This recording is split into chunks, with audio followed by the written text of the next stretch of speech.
கோவில் பராமரிப்பு பணிகளை மேற்கொள்ள தேவையான திறன் மற்றும் தகுதியான நிபுணர்கள் தமிழக இந்து சமய அறநிலையத்துறையில் இல்லை என்றும் வல்லுநர்களின் பரிந்துரைகளை ஏற்காமல் அதிகாரிகள் பணிகளை மேற்கொள்வதாகவும் ஐநா அறிவியல் மற்றும் பண்பாட்டு அமைப்பான யுனெஸ்கோ குற்றம் சாட்டியுள்ளது.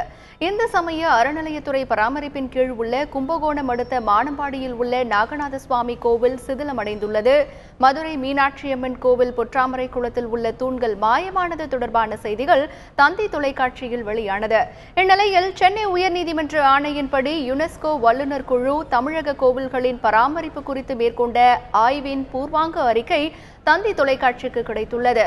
மதுரை மீனாட்சியம்மன் கோவில், ஸ்ரீரங்கம் ரங்கநாதர் ஆலயம் உள்ளிட்ட 10 கோவில்களில் மேற்கொண்ட ஆய்வின் அடிப்படையில் இந்த குழு தயாரித்துள்ள அறிக்கையில் பல இடங்களில் புராதன கோவில்கள் இடிக்கப்பட்டும் அழிக்கப்பட்டும் உள்ளது அதிர்ச்சி அளிக்கிறது என்றும் கோவில் பராமரிப்பு பணிகளை மேற்கொள்ள தேவையான திறனோ தகுதியான நிபுணர்களோ இந்து சமய அறநிலையத்துறையில் இல்லை என்றும் குறிப்பிடப்பட்டுள்ளது.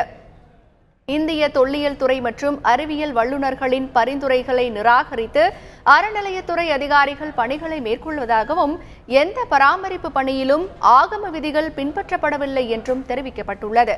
வரலாற்று ஆய்வுகள், வரைபடங்கள் மற்றும் பண்டைய கால தரவுகள் பெரும்பாலான கோவில்களில் சரியாக பராமரிக்கப்படவில்லை என்றும் அறிக்கையில் சுட்டிக்காட்டப்பட்டுள்ளது. கோவில்களில் பராமரிப்பு பணி மேற்கொள்ளும் போது பண்டைய நினைவு சின்னங்கள் மற்றும் தொல்பொருள் தளங்கள் சட்டம், தொல்பொருட்கள் மற்றும் கலை பொக்கிஷங்கள் சட்டம், தமிழ்நாடு இந்து சமய அறநிலையத்துறை சட்டம் ஆகியவை சரியாக பின்பற்றப்பட வேண்டும் என்று குறிப்பிடப்பட்டுள்ளது. யுனெஸ்கோவின் விருது பெற்றுள்ள கேரளாவின் வடக்குநாதன் கோவில் கடைபிடிக்கும் நடைமுறைகளை தமிழகத்திலும் பின்பற்ற வேண்டும் என்றும் யுனெஸ்கோ வல்லுநர்கள் வலியுறுத்தியுள்ளனர்.